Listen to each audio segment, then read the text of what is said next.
Hello everyone, I am the Enforcer, and welcome to the breaking news. Please make sure to like, comment, and subscribe to support us on Patreon, link in the description below. Today we have breaking news coming out of the Strait of Hormuz, as reports have emerged that the UAE-flagged vessel Talara has been seized by Iranian naval forces and is now being diverted into Iranian waters. A US MQ-4 Triton is currently conducting large amounts of surveillance within the area, as it does appear that a US response may happen eventually to this armed provocation by the Islamic Republic of Iran in international waterways. Meanwhile, we have also been able to hear that the Russian Federation's port of Novorossiysk has officially been shut down, effective immediately, due to the unbelievable amounts of damage that were caused by the Ukrainian drone strikes that occurred yesterday. While at the same time, the Russian Federation is seeing the Ukrainian attacks, like at the Saratov refinery, are still causing collateral damage due to the ongoing fires that are still wreaking havoc through the area of the refinery. Meanwhile, the United States of America has conducted another flight of a B-52H Stratofortress directly along the Russian-NATO border, only 8 kilometers away from the land border, mind you, while the Polish are now considering reopening 2 border crossings with the Republic of Belarus. Meanwhile, in the area of Eastern Asia, we have also been able to hear that the United States has given the green light for South Korea to develop and deploy nuclear-powered submarines, capable of operating far more silently than diesel-electric submarines. This will allow South Korea to be a larger part of the island defense chain and stop the People's Republic of China from breaking out the sea as easily. China has also issued a warning to their citizens not to travel to Japan due to the on-rising tensions between the two countries after Japan stated or largely insinuated that they may have to intervene in a possible Chinese attempted invasion of Taiwan. Meanwhile, in the Americas, we have also heard that the United States of America is continuing forward with possible strikes on Venezuela, while the Russian Federation is now openly distancing itself from the Republic of Venezuela. Meanwhile, the USS Gerald R is on station in U.S. Southcom's area of responsibility, and Mexico, due to fear of possible U.S. military action within their waters, has agreed that they will intercept and destroy drug boats if necessary to stop U.S. involvement in Mexican waters. We have a significant amount of news to cover over the course of just the past 12 hours alone, and we are going to be making sure to get into it, starting with our largest stories first and working on down into the smaller ones throughout the course of the video. Moving us into our largest and most important news within the Islamic Republic of Iran, or generally around the Islamic Republic of Iran, we have been able to hear that the instance of distress that was announced last night, according to the UK Office of Maritime Trade Operations, the UKMTO, has turned into a full-blown incident. As we were able to hear last night, very limited information, that somewhere 20 nautical miles east of Khor Fakkan, within the area of the United Arab Emirates, a distress signal has been reported by a commercial tanker within the area. During that time, a US MQ-4 Triton was conducting surveillance, and since then has conducted an even larger amount of surveillance, with the drone being in air for an incredibly long period of time, possibly even entering the Islamic Republic of Iran itself, as a part of its flight data actually shows that it flew north of Bandar Abbas into the Islamic Republic of Iran. We're not sure if that's just fibbed GPS data or whether that actually happened. Nevertheless, the MQ-4 Triton was conducting a great deal of surveillance within the area at that given moment in time. Information has now emerged earlier this morning that the vessel apparently had altered course for an unknown reason, as a Marshall Islands registered oil tanker traveling from the UAE to Singapore abruptly altered course and began moving towards Iran's waters, according to the security firm Ambre. Information has now emerged that the U.S. Department of Defense is sharing with the public that Iranian forces have taken control of the Marshall Islands flag tanker Talara, according to a United States defense official. The ship left Ajman in the United Arab Emirates carrying high sulfur gas oil and was heading towards Singapore when it was intercepted by the Islamic Revolutionary Guard Corps and directed into Iranian waters, according to the Washington Post. It is unclear at the moment as to how the United States of America will respond to this situation, considering that a war with the Islamic Republic of Iran appears to be coming within the near future. The state of Israel is incredibly concerned about the ongoing nuclear developments and weapons programs within the Islamic Republic of Iran, and would seek to try and end these programs if and whenever it may become possible. The United States of America is also largely on the same page as well, as the Iranian nuclear weapons programs not only pose a threat to the state of Israel, and more so an immediate threat to them, but also poses a significant threat to the United States of America, considering that Iran is simultaneously developing intercontinental ballistic missiles with enough range range to reach the continental United States, here within the lower 48 states, and possibly even reach U.S. overseas territories such as Guam within the Pacific. This is a considerable security issue for the United States of America and the Israelis, which does mean that eventual strikes will restart again against the Islamic Republic of Iran and generally force our hand in getting involved. Still, it appears that at this moment, this may be a catalyst to allow for further military actions against the Islamic Republic of Iran, as they are now interdicting global shipping within international waters. We actually spoke on this a little bit last night, but the area that the ship was seized from is an anchorage for ships that are awaiting passage through the Strait of Hormuz. If you check marine traffic or any website that shows the traffic and activity of global shipping anywhere around the world, you'll actually notice that there are two large anchorages that exist within the area south of the Strait of Hormuz. One of them nearer to the Iranian coastline, where this ship was seized last night, the Talara, and another anchorage that's closer to the city of Khor Fakkan, directly along the eastern coast of the United Arab Emirates. This is something that is showing us that the Islamic Republic of Iran actually sailed out directly into that anchorage, boarded the Talara, and forced it to divert into Iranian waters, with the crew most likely now being held hostage at this point by the Islamic Republic of Iran. This is a violation of international shipping laws and generally international maritime laws, as militant actions by the Islamic Republic of Iran within international waters without an official declaration of war against the other nation is a direct illegal action by their country. This may result in the United States of America starting a war against the Islamic Republic of Iran, or Israel for that matter, in the attempt of reopening the international shipping lanes through the Strait of Hormuz, as this also appears to be a possible attempt at the Iranians to start an enforcement, or largely a belief on an enforcement, of a blockade of the Strait of Hormuz, which would be damaging the global oil markets and economies, and also would have a great deal of damage to our supply chains here within the West, which heavily rely on petroleum-based products and therefore crude oil being transported by ship. Moving on from that significant news with the Islamic Republic of Iran, we have also been able to hear that the Israelis have begun airstrikes in Gaza once more against unknown militant groups. We're not sure if it's Hamas or some other small group that is within the Gaza Strip, but Israeli airstrikes are once again occurring within the area, giving us an idea that the state of Israel is largely shredding the prior peace treaty that they've had with the Hamas forces within the Gaza Strip, and that they are generally returning to armed strikes within the area without any recourse of a diplomatic approach is the best way to put it. But moving on out of the Middle East at large and on up into the area of Novorossiysk, we have also been able to get a large amount of information about the damage that was caused last night. And to give this to y'all up front, we have been able to hear, according to reports that Reuters has been able to get, that all oil operations at the port of Novorossiysk have been stopped. This is reported by Reuters and comes only 3 days after the latest Ukrainian strike against oil infrastructure in the neighboring port of Tuapse further south. With both oil terminals taken out, Russia is currently not loading a single drop of oil in the Black Sea, leaving Ust-Luga in the north as the only remaining large sea terminal in all of Russia.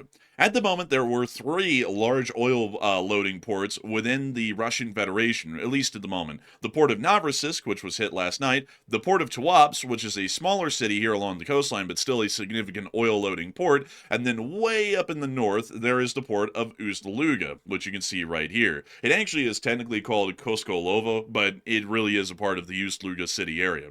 Still, this is the only port, Ust-Luga, that is going to be operational at the moment, and there is a smaller one near to Primorsk, but that one has taken significant damage from Ukrainian attacks weeks ago. The Russian Federation's port of Novorossiysk, however, which was the larger ability that they had to be able to export oil out of the Black Sea, has been completely knocked out effective tonight. We have also been able to get additional information of the damage that was caused from the Ukrainian missile and drone strikes that were conducted on Novorossiysk as well. We were able to hear the damage report from the coastal defense batteries directly at the mouth of the port, which I'll show y'all here on satellite footage. This is the coastal defense battery, and you can actually see the S-400 air defense systems stationed here directly along the coastline, along with a couple of other systems as well. Apparently, a Panzer S-1 was within the area and operational during the midst of the Ukrainian strikes. From what we understand, 2 entire S-400 battalions, meaning the entire launcher system, and the Panzer S-1 was destroyed in last night's Flamingo cruise missile attack against the coastal defense battery, meaning that the entire coastal defense battery has now been knocked out of action, and there is not a surviving S-400 or even a Pantsir left within the coastal defense forces around Novorossiysk to be able to attempt a defense of the city.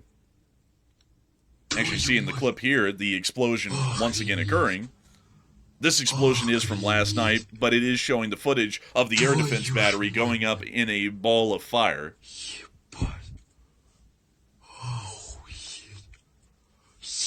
When you see a secondary explosion, most likely the solid propellant from the S-400 missiles.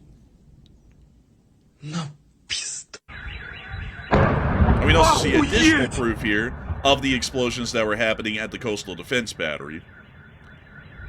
We can clearly see just from the size of the explosions, the entire coastal defense battery is gone. Completely deleted off of the surface of the Earth, and also the firm satellite footage, which we're about to be getting to in a second, also confirms that the entire coastal defense battery has been completely obliterated.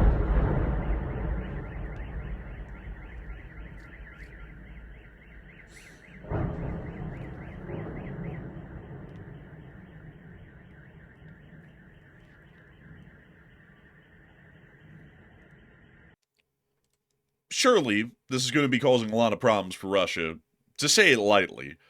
The entire air defense system around Novorossiysk is gone. This was the only one, mind you all. Outside of this, the only other air defense that the Russians have within the port of Novorossiysk are some soldiers of the Rosguardia and the Russian army that are armed with light machine guns that are able to conduct very light amounts of air defense and have rarely ever been successful in prior attacks. So basically, the whole port of Novorossiysk, which was one of the most important ports for Russia, second only to Ust-Luga in the northern part near the Baltic Sea, has been completely knocked out in terms of its defensive capabilities and its oil loading capabilities in just about one night.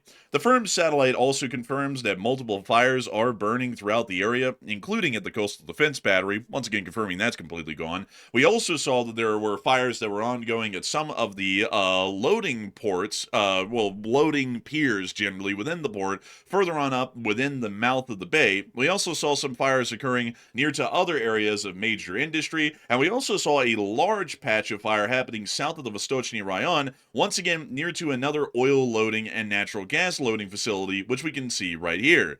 All of these facilities have been completely obliterated by the Ukrainian attacks that happened last night.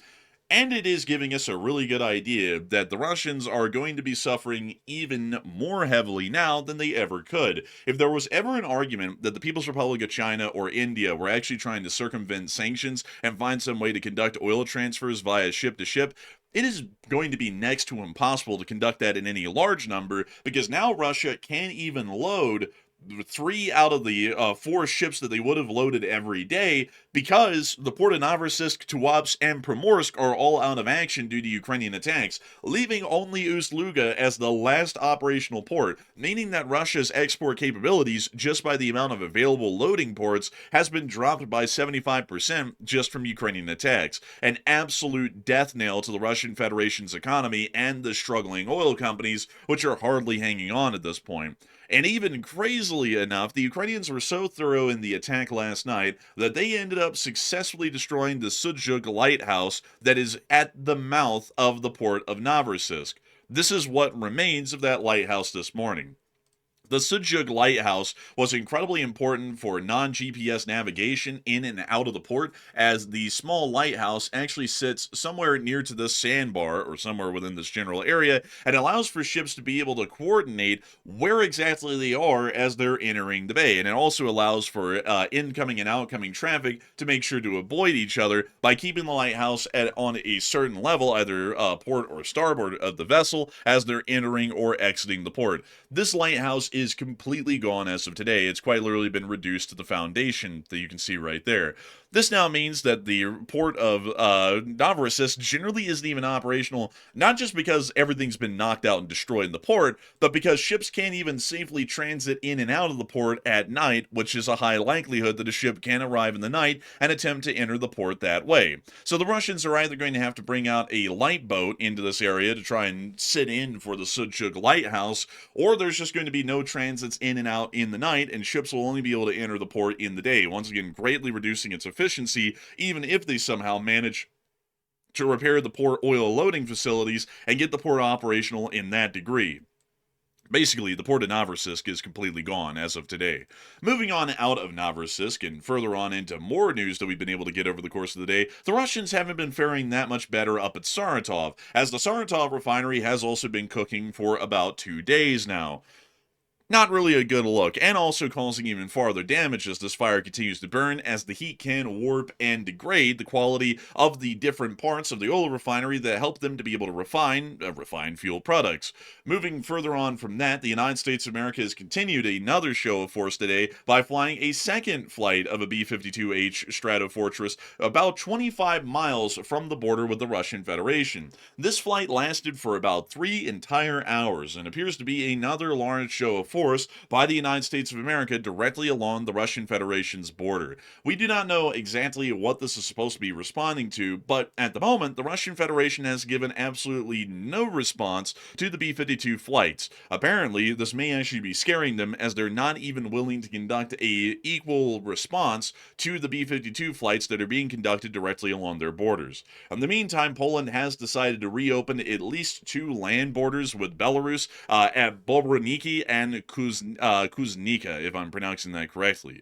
It appears that they will only be allowing the transit of passenger cars, and the other border crossing, Bobroniki, will reopen for cars, buses, and partially for trucks, but only those registered in the EU, EFTA, and Switzerland. Authorities say the move is needed to restore the flow of people and goods. Business owners, transport companies, and migrant workers have long demanded this. Currently, only Terespol, or Brest, is open for cars, and Kukuriki, if I'm pronouncing that correctly, which I'm not, is only for trucks. Prime Minister Donald Tusk had previously announced this reopening, but it was postponed after Lithuania extended the closure of its border due to smuggling using weather balloons. Warsaw then supported Vilnius and extended their border closures for a little while longer. However, the borders will now be reopening, and it does seem that, at least for now, there will be the semblance of peace, although we already know that Poland is heavily considering mass conscription throughout the country to raise the number of the available soldiers in the armed forces and to prepare for a larger war with the Russian Federation and Belarus.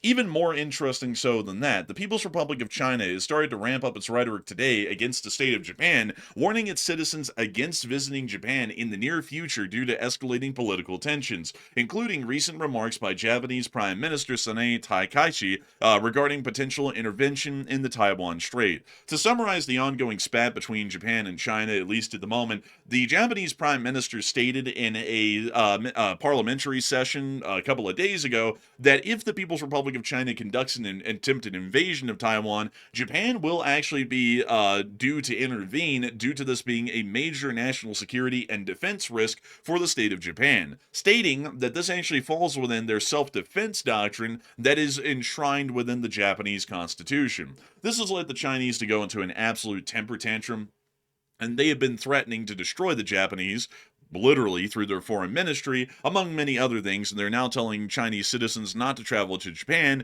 because of the rising tensions between the two countries. Generally, this won't really amount to much, to be entirely honest with y'all. The Chinese are just extremely livid at the moment that the Japanese would say that they would get involved in defending Taiwan, but the Chinese are not going to be doing anything against Japan anytime soon, because Japan and the United States of America are locked in step allies. So if China did anything to Japan, the United States would directly get involved in that conflict against the Chinese, and that really wouldn't bode too well for them. On top of that, that wouldn't bode well for them in international trade markets either, as most countries would most likely call the actions by China as illegal provocations of war against the state of Japan, and for that reason would implement significant sanctions that could see around $2.3 trillion of annual trade with the People's Republic of China disappear practically overnight globally.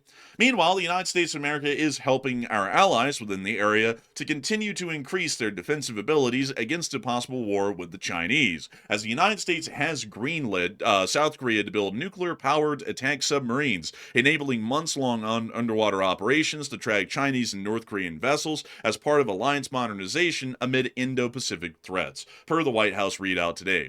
This is a fairly significant move, as this will be the first time that South Korea has a nuclear-powered vessel within their navy, but it will not be nuclear-armed. That is a very big difference, and the Nuclear Non-Proliferation Treaty does not allow allow for a country like South Korea to possess a nuclear weapon, but the Non-Proliferation Treaty does not say anything about a country like South Korea possessing a nuclear-powered vessel, or nuclear-powered vehicles for that matter. This means that this is not violating the Non-Proliferation Treaty, and this will also be allowing South Korea to extend their long-distance underwater submarine operations to be able to conduct more maritime interdiction against North Korea and China, especially in the advent of a war. Nuclear-powered submarines, on the by and large, are also quieter than diesel-electric, although there's a little bit of a caveat to that.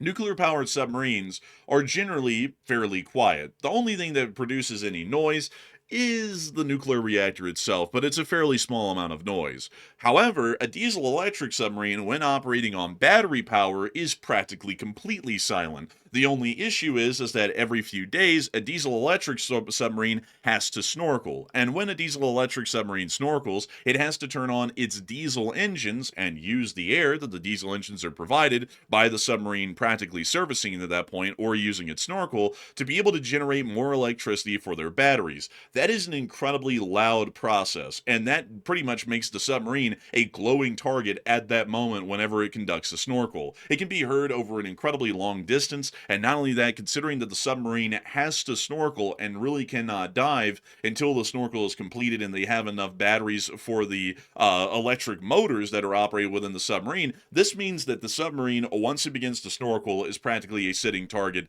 at that point and can be destroyed by anyone. So this is generally removing that risk for the South Koreans once they start to produce and field these nuclear-powered submarines, and will be allowing them to conduct a more deadly and precise operation against North Korea and China if a war is to break out.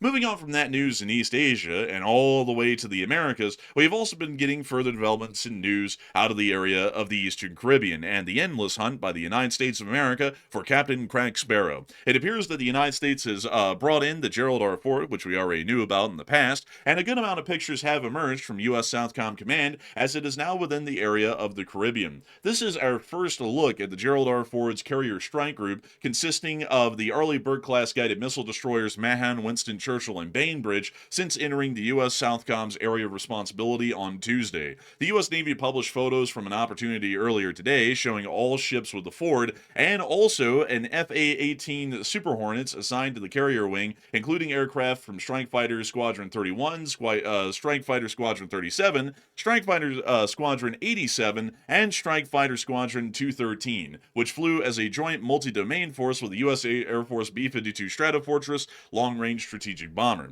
We can see that all here in the clip, and this is confirming that the Gerald R. Ford's carrier strike group is a little bit lighter than normal. It only has 3 Arleigh Burkes. Most carrier strike groups actually have about 3 to 4 Arleigh Burkes and a Ticonderoga, or 3 Arleigh Burkes and a Ticonderoga class cruiser. The Gerald R. Ford only has 3 Arleigh Burkes, which is somewhat interesting. Still, the pictures were absolutely stunning, and they did look quite good. Take a look at that. I mean, that is rather impressive, to be entirely honest. Right now, we understand that the Gerald R. Ford is somewhere north of the British Virgin Islands and Anguilla, somewhere around the Eastern Caribbean, but not directly inside of it, as it's believed that they may be trying to improve the maneuverability and ensure that the aircraft carrier remains out of range of any possible anti-ship batteries that Venezuela may possess at this moment. Speaking of Venezuela, it appears that their ally, the Russians, are not going to be that big of an ally for long, as it does appear that they are trying to generally back off of their position that they've taken in support of Venezuela. Despite Nicolas Maduro's public claims of a strong alliance with Russia, the Kremlin appears in no hurry to support the Venezuelan leader as U.S. pressures intensify. Top Russian officials have effectively distanced themselves. Putin hasn't made a single statement on Venezuela, and Foreign Minister Sergei Lavrov stressed that Russia has no obligation to defend Venezuela from external threats. The reason is clear. The war in Ukraine has drained Russia's resources and sharply limited its ability to assist allies. Moscow and Caracas have historically had close ties, armed deals, economic cooperation, and cultural projects. But now with the U.S. sending the USS Gerald R. Ford to the Caribbean and boosting its military presence, meaningful Russian support is going to be non-existent. Even if Putin wanted to intervene, Russia's options are limited. Air defense systems are tied up defending Russian territory from Ukrainian drone strikes, and the Flamingo is making that ever so pressing at the moment, and the the arms industry is operating at full capacity. So far, the only confirmed action from Russia is a cargo plane that landed in Caracas in late October. Reports of deliveries of Pantsir and Buk air defense systems remain unverified, but still stand as Russian claims from Russian government officials. As tensions with the U.S. grow, Maduro risks facing the crisis alone. Like other Kremlin-aligned leaders in recent years, he may discover that for Putin, the war in Ukraine outweighs any foreign ventures, which is not really a good look for them. We also got an additional statement, an official one, from the Russian Foreign Ministry on Venezuela, and this was the statement. Since September, we have observed an unprecedented U.S. military campaign in Latin America carried out under the pretext of combating drug trafficking routes into the U.S. Countering illegal drug trafficking must not be exploited as a pressure tool on sovereign states, generally showing that the Russian Federation support is going to be hopes and prayers, or prayers and wishes, or thoughts and prayers, or anything else that you want to put, any combination of meaningless stuff. But it's only going to be meaningless support to the Venezuelans, and they largely are on their own, outside of the shipment of the Pantsirs and the Bukes that were provided to the Venezuelans last week, making the situation not as pressing as before, but making it quite clear that if Venezuela remains without any U.S. intervention being conducted against them, it is highly likely that they may be further supported, trained, and armed by China and Russia to turn them into a veritable bastion of their sphere of influence within the Americas, which would be incredibly concerning for the United States of America to have an enemy that is quite literally directly on our doorstep and less than 1,000 miles away. Moving on from that, however, we've also heard that the Mexicans, or at least the Federal Republic of Mexico as it's officially called, has agreed to intercept alleged drug boats off of its coast in an effort to prevent further U.S. strikes near its waters. So it does appear that the Mexicans will be getting involved in interdicting narco-terrorist vessels that are somewhere within the Gulf or the Caribbean.